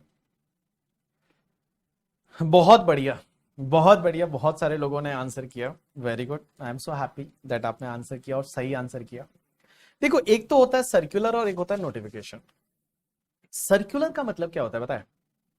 कि किसी भी चीज को क्लेरिफाई करने के लिए गवर्नमेंट सर्कुलर निकाली है। क्लियरिफाई करने के लिए मतलब जैसे कोई एम्बिग्यूटी है, किसी चीज को लेके डाउट है, किसी को लगता है कि नहीं यार ये नहीं ये सही है करके, ठीक है। किसी भी चीज को लेके अगर एम्बिग्यूटी है, डाउट है, उसको क्लेरिफाई करना है तो जो क्लेरिफिकेशन निकालते हैं उस क्लेरिफिकेशन को बोला जाता है सर्कुलर। जैसे एग्जांपल के लिए अगर मैं आपको इनकम टैक्स इंडिया की वेबसाइट पे लेके जाता हूं, तो इनकम टैक्स इंडिया की वेबसाइट पे आप देखेंगे तो यहां पे नीचे दे रखे हैं act, rule, circular and notification करके, ठीक है। अगर मैं सर्कुलर्स पे गया तो यहां पे देखिए सब जगह आप देखोगे ना, हर जगह चालू ही वहां से होता है क्लेरिफिकेशन। ये देखो, एक क्लेरिफिकेशन दे रखा है कि नॉन रेजिडेंट इन्वेस्टर का कोई ऑफशोर से रिलेटेड था, उससे रिलेटेड क्लेरिफिकेशन है। उसके बाद में देखिए ये इसमें क्लियर क्या दिख रहा है, circular to remove the difficulty, difficulty आ रही थी उसको रिमूव देने करने के लिए, ठीक है। तो क्लेरिफिकेशन दे रहे हैं लोग, ये गाइडलाइंस दे रहे हैं करके, ठीक है। जैसे guidelines to remove the difficulty, guidelines दे रहे हैं डिफिकल्टी को रिमूव करने के लिए, ठीक है। That is called your circular. तो सर्कुलर क्या होता है ना, बेसिकली सर्कुलर क्या होता है कि लाइक कोई भी चीज को क्लेरिफिकेशन, बिकॉज लोगों को उसमें एम्बिग्यूटी हो सकती है, लोगों को डाउट हो सकता है, तो उसको क्लियर करने के लिए वो लोग सर्कुलर इशू करते हैं, दैट इज कॉल्ड सर्कुलर। एक होते हैं नोटिफिकेशन। तो फिर नोटिफिकेशन किसको बोलेंगे सर? नोटिफिकेशन किसी भी चीज को नोटिफाई करना, जैसे जितने भी अमेंडमेंट्स होते हैं वो अमेंडमेंट्स का इफेक्ट देने के लिए उसको नोटिफाई किया जाता है, दैट इज कॉल्ड नोटिफिकेशन। जैसे फॉर एन एग्जांपल कोई सेक्शन है उसमें ये दे रखा है कि भैया यहां पे ऐसा ऐसा होगा, एंड उसके बाद दे रखा है एज मे बी नोटिफाइड। तो एज मे बी नोटिफाइड का मतलब बाद में उसको लेके एक नोटिफिकेशन लाएंगे और वो नोटिफिकेशन के थ्रू उस अमेंडमेंट का इफेक्ट दिया जाएगा, that is called notification. That is called notification. तो नोटिफिकेशन किसको बोलते हैं? किसी भी चीज को नोटिफाई करने के लिए, कोई अमेंडमेंट है उस अमेंडमेंट को नोटिफाई करने के लिए नोटिफिकेशन निकाला जाता है। अब एक बात बताऊं आपको, नोटिफिकेशन जो रहता है ना वो सब पे बाइंडिंग है, मींस आपको मानना ही मानना है। नोटिफिकेशन जो है वो आपको मानना ही मानना है, वो आपको मानना ही मानना है। नोटिफिकेशन जो है वो नोटिफिकेशन आपको मानना ही मानना है। आप ये नहीं बोल सकते कि नहीं नहीं हम तो नोटिफिकेशन नहीं मानेंगे, नहीं हम तो नहीं माने, ऐसा थोड़ी होता है। You have to follow that notification. तो notification is binding to all, सबके लिए बाइंडिंग है करके, ठीक है। लेकिन जो सर्कुलर होता है ना, वो सर्कुलर आप पे बाइंडिंग नहीं होता। अगर आपके लिए फेवरेबल है तो आप उसको फॉलो करो, अगर आपके लिए वो फेवरेबल नहीं है तो आप उसको इग्नोर भी कर सकते हो। Circular is binding only to the department, department के लिए बाइंडिंग है, डिपार्टमेंट उसको मानेगा। लेकिन आप चाहो तो मानो, नहीं चाहो तो कोई बात नहीं, चाहो तो मानो नहीं चाहो तो कोई बात नहीं, सर्कुलर। बट अगर नोटिफिकेशन आया तो आपको मानना ही पड़ेगा। आईसीआई का नोटिफिकेशन आया करके, ठीक है, कि नया सिलेबस लगेगा करके, ठीक है, आप ऐसा थोड़ी बोल सकते हो नहीं नहीं मैं तो ना मैं तो चाहता हूं पुराने सिलेबस में एग्जाम दे दूं, क्या ऐसा बोल सकते हो? नहीं, मानना ही पड़ेगा आपको। और कुछ होते हैं आईसीआई के, जैसे सीए इंस्टीट्यूट के कुछ सर्कुलर होते हैं जो उनके इंटरनल पर्पस के लिए होते हैं, वो आपको मानना है तो मानो, नहीं मानो तुम्हारी मर्जी करके, ठीक है। बट नोटिफिकेशन आता है वो आपको मानना ही पड़ता है। जैसे यहाँ पे ये देखिए नोटिफिकेशन दे रखे हैं बहुत सारे। ये नोटिफिकेशन, जैसे पहला नोटिफिकेशन दे रखा है किसी लाइक जैसे Yamuna expressway industrial development authority है, उनको गवर्नमेंट का कंपनी है, उनको नोटिफाई किया जाता है कि इनकी इनकम पे टैक्स नहीं लगेगा। मान लो इन्होंने यहां नोटिफाई किया 1046 में, एक सेक्शन होती है 1046 में, कि ये Yamuna expressway industrial development authority, ये जो है इनका पैन नंबर ये है, इनको इसमें नोटिफाई किया जाता है इस सेक्शन में इनको टैक्स नहीं लगेगा, तो इनको टैक्स नहीं लगेगा करके, ठीक है। That is called notification. तो दैट इज कॉल्ड नोटिफिकेशन करके, ठीक है। तो किसी भी चीज को नोटिफाई करने के लिए वो लोग क्या निकालते हैं? नोटिफिकेशन निकालते हैं। लेकिन सर्कुलर इज बेसिकली क्लेरिफिकेशन, कुछ एक्सप्रेस करने के, कुछ एक्सप्लेनेशन देने के लिए, कुछ गाइड करने के लिए, that is called your circular करके, ठीक है। अब एक बात बताओ, सर्कुलर आप फॉलो करो ना करो वो तुम्हारी मर्जी है। चलो एक एग्जांपल लेता हूं सर्कुलर का, आप अपने आप को कनेक्ट कर पाओगे ऑफिस से। मुझे एक बात बताइए, आपके ऑफिस में जैसे प्रोफेशनल फीस का बिल बनाया आपके बॉस ने, और आपके बॉस ने ये डाला है कि प्रोफेशनल फीस है वो 1 लाख है, और मान लो उस पे जीएसटी है वो 18,000 है, तो आपका टोटल बिल है वो 1,18,000 है। मुझे एक बात बताओ, आगे वाला बंदा 194J में जो टीडीएस काटेगा, वो टीडीएस कौन से अमाउंट पे 10% की रेट से काटा जाएगा? 1,18,000 पे या सिर्फ 1 लाख पे? मुझे बताइए। जो टीडीएस काटा जाएगा, प्रोफेशनल फीस का बिल इज 1 लाख, उस पे जीएसटी है 18,000, टोटल बिल 1,18,000 का। आगे वाला बंदा उस पे टीडीएस काटेगा, टीडीएस जो है वो किस पे काटा जाएगा? सिर्फ 1 लाख पे या पूरे 1,18,000 पे?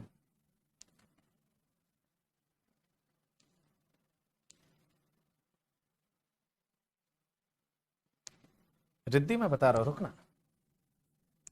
तो सलोनी बोल रही है कि सर यहां पे जीएसटी पे टीडीएस नहीं काटा जाएगा, यहां पे टीडीएस सिर्फ 1 लाख पे काटा जाएगा।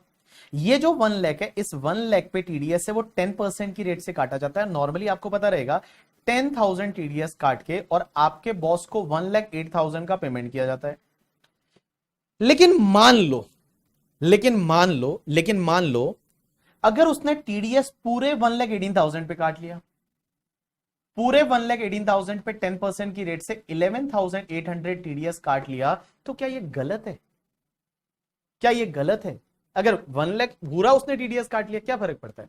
हो सकता है, ऐसा बहुत बार होता है, आपने देखा होगा, ऐसा बहुत बार होता है कि पूरे 1,18,000 पे आगे वाले ने टीडीएस काट लिया, तो ये चलेगा या नहीं चलेगा? राइट आंसर इज ये बिल्कुल चलेगा, इसमें कोई दिक्कत नहीं है, इसमें कोई दिक्कत नहीं है, आप पूरे 1,18,000 पे टीडीएस काट सकते हो। अब आप बोलोगे कि सर हमने जीएसटी वाले कंपोनेंट पे भी टीडीएस काट लिया करके, ठीक है, अरे काट लिया तो काट लिया, क्या फर्क पड़ता है? जीएसटी वाले पे टीडीएस नहीं काटना, ऐसा एक सीबीडीटी का सर्क्यूलर है, ऐसा एक सीबीडीटी का सर्क्यूलर है कि आप जीएसटी वाले पे नहीं काटोगे तो चलेगा, बट आपने काट लिया, कोई दिक्कत नहीं, सर्क्यूलर आपको फॉलो करना है तो करो, नहीं करना आपकी मर्जी। भाई सर्क्यूलर जो है वो आपको फॉलो करना है तो करो, नहीं करना है कोई दिक्कत नहीं। बहुत बार मैं तो क्या करता हूं, मेरा टीडीएस 100% कटवा लेता हूं आगे वाले से, कि भाई 10% क्यों, तू मेरा 100% टीडीएस काट ले करके, ठीक है, क्या फर्क पड़ता है? तो दिस इज कॉल यार सर्क्यूलर, आपको फॉलो करना है तो करो, नहीं करना है कोई बात नहीं। बहुत बार ऐसा होता है कि जीएसटी वाले कंपोनेंट पे भी टीडीएस काट लेते हैं, बट सीबीडीटी का सर्क्यूलर ये बोलता है कि भैया आप जीएसटी वाले कंपोनेंट पे टीडीएस नहीं काटोगे, चलेगा, सीबीडीटी का सर्क्यूलर है ये। अब एक बात बताओ, आपने मान लो यहां पे 1,18,000 पे टीडीएस काट लिया, अब एओ ऐसा थोड़ी बोल सकता नहीं नहीं ऐसा कैसे, हमने तो सर्क्यूलर इश्यू किया था। भाई मेरी मर्जी, मैं नहीं मानू वो सर्क्यूलर को, वो जो सर्क्यूलर है that is not binding to me करके, मेरे लिए अगर फेवरेबल है मैं उसको फॉलो कर लूंगा, मेरे लिए फेवरेबल नहीं है तो हो सकता है मैं उसको फॉलो ना करूं, that is call your circular करके, ठीक है। आगे जाके इन फ्यूचर में और जहां एक्चुअल एग्जांपल आएंगे वहां मैं आपको समझाऊंगा, then you will able to understand कि सर्क्यूलर नोटिफिकेशन एक्चुअली क्या है करके, ठीक है। चलिए आइए देखिए क्या दे रखा है। Circular are issued by CBDT to clarify the meaning and scope of the certain provision contained in the act. Notification is issued by either central government or CBDT to give effect of the provision of the act. Means act का कोई provision है उसका effect देने के लिए notify किया जाता है, नोटिफिकेशन निकाला जाता है। Circular are binding to only assessing officer but not to the assessee or any courts. However, assessee can take the advantage of the circular which are beneficial to them. जो उनके लिए beneficial है, वो circular का benefit है, वो assessee ले सकता है। नेक्स्ट पार्ट, आपको सुप्रीम कोर्ट के जजमेंट एंड हाई कोर्ट के जजमेंट भी पढ़ने पड़ेंगे। सुप्रीम कोर्ट के जजमेंट तो पढ़ने ही पड़ेंगे, बट हाई कोर्ट के कुछ ऐसे लैंडमार्क जजमेंट होते हैं वो भी आपको पढ़ने पड़ेंगे। एक बात बताऊं, ये सुप्रीम कोर्ट होता है ना, इसी को बहुत जगह ऐसा बोला होगा एपेक्स कोर्ट। जब एपेक्स कोर्ट बोला हुआ है, A P E X, apex court, apex court का मतलब होता है सुप्रीम कोर्ट, जो हाईएस्ट लेवल की कोर्ट है इंडिया में, that is called supreme court. तो सुप्रीम कोर्ट के जजमेंट और हाई कोर्ट के जजमेंट है वो आपको पढ़ने पड़ेंगे। अब एक बात समझना, सुप्रीम कोर्ट के judgement is binding to whole India, पूरे इंडिया पे एप्लीकेबल है। सुप्रीम कोर्ट का judgement is a law of land, जो सुप्रीम कोर्ट ने बोल दिया वो फाइनल है, पूरे इंडिया पे एप्लीकेबल है, ठीक है। लेकिन अगर लॉ में चेंज किया तो सुप्रीम कोर्ट का जजमेंट भी ओवरराइड हो जाएगा। लॉ में चेंज करके आप सुप्रीम कोर्ट का जजमेंट भी ओवरराइड कर सकते हैं, जैसा मैंने आपको वोडाफोन वाले केस में बताया कि सुप्रीम कोर्ट का जजमेंट है वो भी ओवरराइड हो सकता है अगर आप लॉ में चेंज करो तो, ठीक है। अदरवाइज सुप्रीम कोर्ट का judgement is a law of land. चलिए देखिए क्या दे, लेकिन हाईकोर्ट का जजमेंट, एक बात बताऊं, हाईकोर्ट का जजमेंट है ना, वो हाईकोर्ट का जजमेंट है वो उस पर्टिकुलर टेरिटरी पे बाइंडिंग होता है, दूसरे वाले पे नहीं। जैसे मान लो गुजरात हाईकोर्ट का जजमेंट है, तो गुजरात हाईकोर्ट का judgement is applicable to the Gujarat only, या बॉम्बे हाईकोर्ट का जजमेंट है then that is applicable to Maharashtra only, या पंजाब हरियाणा हाईकोर्ट का जजमेंट है that is applicable only to Punjab Haryana only, या अगर मान लो दिल्ली हाईकोर्ट का जजमेंट है so that is applicable to only Delhi only करके, ठीक है। कर्नाटका हाईकोर्ट का judgement is applicable only to Karnataka only करके, ठीक है। आंध्र प्रदेश और तेलंगाना हाईकोर्ट का जजमेंट है तो वो आंध्र प्रदेश तेलंगाना पे ही एप्लीकेबल है करके, ठीक है, बाकी एप्लीकेबल नहीं है। अगर आपको उसका रेफरेंस लेना है तो ले सकते हो, but that is not binding to the other territorial area. तो देखिए क्या दे रखा है, various issues which are out of the provision which are arise out of the provision are decided by High Court and Supreme Court.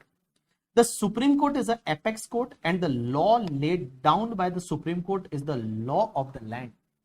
मतलब supreme court ने जो बोला वो भैया लॉ ऑफ लैंड है, वो माना जाएगा, एकदम बाइंडिंग है। बट जब तक लॉ में चेंज ना हो, लॉ में चेंज हो गया तो सुप्रीम कोर्ट के जजमेंट को डब्बे में डाल दो करके, ठीक है। The decision of High Court will apply in the respective state only in which such High Court have the jurisdiction. तो वो जहां हाई कोर्ट है उस रेस्पेक्टिव स्टेट में हाई कोर्ट के जजमेंट है वो एप्लीकेबल होते हैं। उसके बाद इनकम टैक्स कब लगता है, कैसे लगता है, इसकी चार्जिंग सेक्शन है वो सेक्शन नंबर 4 है। और चार्जिंग सेक्शन क्या बोलती है, बड़ी सिंपल सी सेक्शन है, सब आपने ये इंटरमीडिएट में पढ़ रखा है, आज सिर्फ रिवीजन हो रहा है इंटरमीडिएट का अभी। तो income tax is charge for every assessment year, her assessment year के लिए इनकम टैक्स लगेगा। Every assessment year means every assessment year. ऐसा नहीं है कि जिंदगी में एक बार इनकम टैक्स भर दिया तो अगले असेसमेंट ईयर में नहीं भरना है, नहीं भरना है। जो इनकम होगी उस पर आपको every assessment year income tax लगेगा। So income tax is charge for every assessment year and it is charge on every person, हर पर्सन पे लगता है। अब आप बोलोगे पर्सन कौन कौन है, तो पर्सन में यहां पे मैंने यहां पे आपको दे रखे पर्सन कौन कौन होते हैं करके, ठीक है। एवरी पर्सन पे लगेगा इनकम टैक्स। पर्सन में कौन कौन आता है, इंडिविजुअल। इंडिविजुअल किसको बोलते हैं, अभी आपको फाइनल लेवल पे याद रखने की जरूरत नहीं है, आपको ऐसे भी याद हो जाएगा। इंडिविजुअल एक नेचुरल पर्सन जो होता है उसको इंडिविजुअल बोलते हैं, जैसे इसमें मैन है, वुमेन है, माइनर है, person of the unsound mind है करके, ठीक है, दैट इज द इंडिविजुअल। उसके बाद हिंदू अनडिवाइडेड फैमिली, तो हिंदू अनडिवाइडेड फैमिली को अभी तक पर्सन माना है, लेकिन मैं बताऊं कुछ दिन बाद में आपको बताऊंगा आगे जाके, शायद 2024 के बाद में अगर बीजेपी पावर में आ गई तो देर में भी पॉसिबिलिटी कि यहां पे आपको इनकम टैक्स लॉ नया देखने को मिले, और जिसको डायरेक्ट टैक्स कोड बोलते थे करके, ठीक है। और अभी आगे जाके आपने देखा होगा बात भी ऐसी चालू हो गई है कि हम यूनिफॉर्म वो क्या बोलते हैं लाना चाहते हैं करके, यूनिफॉर्म सबके लिए लाना चाहते हैं, तो एचयूएफ वाला कंसेप्ट आगे जाके हट जाएगा। आज की डेट में एचयूएफ है, एचयूएफ बनाते भी सिर्फ टैक्स प्लानिंग के लिए है। कितना टैक्स प्लानिंग होता है वो अपन आगे जाके कहीं ना कहीं डिस्कस करेंगे, बट मैं बता दूं हिंदू अनडिवाइडेड फैमिली का कॉन्सेप्ट है वो इन फ्यूचर जाके वो नलीफाई हो जाएगा। इसको पर्सन की डेफिनेशन से आगे जाके मोस्टली इसको हटा दिया जाएगा। अगर 2024 में बीजेपी की रिपीट होती है तो शायद इनकम टैक्स भी नया आएगा, उसकी जगह वो एक कोड करके लाने पर वाले हैं जिसको बोला जाता है that is the income tax code करके, जिसको बोल रहे हैं डायरेक्ट टैक्स कोड। वो डायरेक्ट टैक्स कोड आएगा तो उसमें एचयूएफ के कॉन्सेप्ट को उन्होंने हटा दिया गया है करके, ठीक है। तो चलिए, आजकल यूनिफॉर्म सिविल कोड की जब बात हो रही है तो फिर ये मतलब जो कॉन्सेप्ट है सिर्फ हिंदू फैमिलीज है वो एक एचयूएफ बना सकती है एंड ऑल, तो वो कॉन्सेप्ट भी इन फ्यूचर टैक्स लॉ से हट जाएगा। चलिए, हिंदू अनडिवाइडेड फैमिली, उसके बाद कंपनी, कंपनी मींस कोई भी बॉडी इनकॉर्पोरेट हो सकती है, इंडिया में इनकॉर्पोरेटेड है, इंडिया के बाहर इनकॉर्पोरेटेड है, उसको कंपनी बोलते हैं। Partnership firm including the LLP, LLP और partnership firm are the same in income tax. Income tax में जो है वो आपका एलएलपी एंड पार्टनरशिप फर्म दोनों ही सेम है, कोई भी फर्क नहीं है, इनकम टैक्स में कोई भी फर्क नहीं है। अब कहां कहां फर्क है वो मैं आपको आगे बताऊंगा। उसके बाद एओपीबीवाई आपने सुना होगा, association of person and body of individual. ये association of person body of individual क्या होता है, जैसे जॉइंट वेंचर्स है या फिर अनरजिस्टर्ड ट्रस्ट है, कोई ट्रस्ट रजिस्टर्ड नहीं है, उसको अपन क्या बोलते हैं, लाइक एओपीबीवाई बोलते हैं। या आपने सुना होगा कोऑपरेटिव सोसाइटी, कोऑपरेटिव सोसाइटी भी एओपीबीवाई में आती है। उसके बाद local authority, local authority means जो म्युनिसिपलिटी है, ग्राम पंचायत है, that is local authority. And last artificial juridical person, artificial juridical person means जो यहां ऊपर कहीं पे भी कवर नहीं होते, जो यहां पे कवर नहीं होते वो तुम्हारे आर्टिफिशियल जुरिडिकल पर्सन में आ जाएंगे, जैसे देवी देवता है या फिर बार काउंसिल है या फिर यूनिवर्सिटीज है, कॉलेजेस है, वो तुम्हारे आर्टिफिशियल जुरिडिकल पर्सन में आएंगे करके, ठीक है। ये तुम्हारे आर्टिफिशियल जुरिडिकल पर्सन में आएंगे। तो अपन पढ़ रहे थे चार्जिंग सेक्शन। इनकम टैक्स की चार्जिंग सेक्शन बोलती है income tax is charge for every assessment year on every person, every person वहां पे डिफाइन किया हुआ है। And it is charge on the total income earn by the person during the previous year, previous year में आपने जो income कमाई है उस पे लगेगा। And tax is levied at the rate prescribed in the finance act, finance act में rate दे रखी है उस रेट से टैक्स लगेगा। अब अपन कल चालू करेंगे इसके आगे कि फिनेंस एक्ट में क्या क्या रेट दे रखी है। आप घर पे जाके सिर्फ असेसमेंट ईयर क्या होता है ये आप एक बार रीड कर लेना, प्रीवियस ईयर क्या होता है ये आप एक बार रीड कर लेना, और ये पर्सन की डेफिनेशन क्या होती है वो आप एक बार रीड कर लेना। असेसी कौन होता है कि अगर कोई भी person liable to pay the tax है, मींस ये तो तुम्हारे पर्सन है, अगर इन पर्सन में से कोई भी पर्सन लाइबल टू पे टैक्स है वो पर्सन तुम्हारे असेसी की डेफिनेशन में आ जाएगा। जैसे मैं जो हूं, मैं क्या हूं, मैं जो हूं, मैं हूं, मैं असेसी हूं, बिकॉज मैं पर्सन भी हूं और मैं टैक्स भी पे करता हूं, तो मैं क्या हो गया, असेसी हो गया। लेकिन आप लोग जो है वो पर्सन है, आप टैक्स पे नहीं करते, तो आप किस में माने जाएंगे, आप पर्सन है, आप असेसी नहीं है करके, ठीक है। तो पर्सन में हर कोई आता है, लेकिन जो पर्सन इनकम टैक्स में कोई भी टैक्स पे करता है या कोई अदर सम पे करता है, जैसे पेनल्टी वगैरह पे करने को आ गया, तो आप क्या बन जाएंगे, एसएससी बन जाएंगे। क्या बन जाएंगे, एसएससी बन जाएंगे। तो यहां तक कल आप एक बार रीड करके आना, इसके आगे कल अपन चालू करेंगे और कल के लेक्चर में हम सीखने वाले हैं टैक्स रेट। कि टैक्स रेट क्या रहेगी, फाइनेंस एक्ट 2023 से जो आपके जनरल टैक्स रेट है वो क्या क्या रहेगी, कैसे रहेगी, वो अपन कल से पढ़ने वाले हैं। तो कल का लेक्चर प्रैक्टिकल रहेगा। मार्जिनल रिलीफ क्या होती है, फिर 87A का रिबेट क्या होता है, वो सब अपन कल के लेक्चर में पढ़ने वाले हैं। तो आज का लेक्चर है वो थोड़ा बेसिक लेक्चर ही था, जिसके बारे में आज के लेक्चर में हमने आपको क्या बताया, हमने आपको एक तो सिलेबस के बारे में बताया कि आपके सिलेबस में क्या क्या चीजें हैं, आपको दिमाग थोड़ा खुल गया होगा कि क्या क्या चीजें हम इस सब्जेक्ट में सीखने वाले हैं। और उसके बाद सेकेंड पार्ट में मैंने इनकम टैक्स के कुछ बेसिक टर्म्स है वो आपके साथ में डिस्कस किए। आज आपके लिए होमवर्क कुछ भी नहीं है, होमवर्क सिर्फ इतना ही है कि पेज नंबर 1 पे जो दे रखा है, पेज नंबर 2 पे जो दे रखा है एसएससी तक, वो आप पढ़ के आइए। ये वाला पार्ट अपन आज पढ़ेंगे नहीं, इसको अपन आगे जाके फ्यूचर में डिस्कस करेंगे। कल से हम चालू करेंगे tax rate applicable for the assessment year 24-25 करके, ठीक है। किसी ने बोला कि sir assessee must be the person, answer is yes. All assessees are person but all person are not assessee. So all assessees are person but all persons are not assessee. Next class कब होने वाली है, Monday को होने वाली है। तो अब अपन मंडे को मिलेंगे। Today was your introductory lecture और मंडे से है वो हम टैक्स कैलकुलेट करना सीखेंगे इंडिविजुअल के लिए, एचयूएफ के लिए, AOP, BY, company, partnership, firm, वो हम पढ़ने वाले हैं करके, ठीक है। Thanks a lot people, it's enough for today from my side. See you on the Monday. सिर्फ जितना आपको पढ़ाया है, जो मैंने आपको 2 पेज बोले हैं, उतना आप एक बार रिवाइज करके आइए और मंडे से फिर हम आगे पढ़ने वाले हैं। थैंक्स अ लॉट, आज के लिए इतना बहुत है।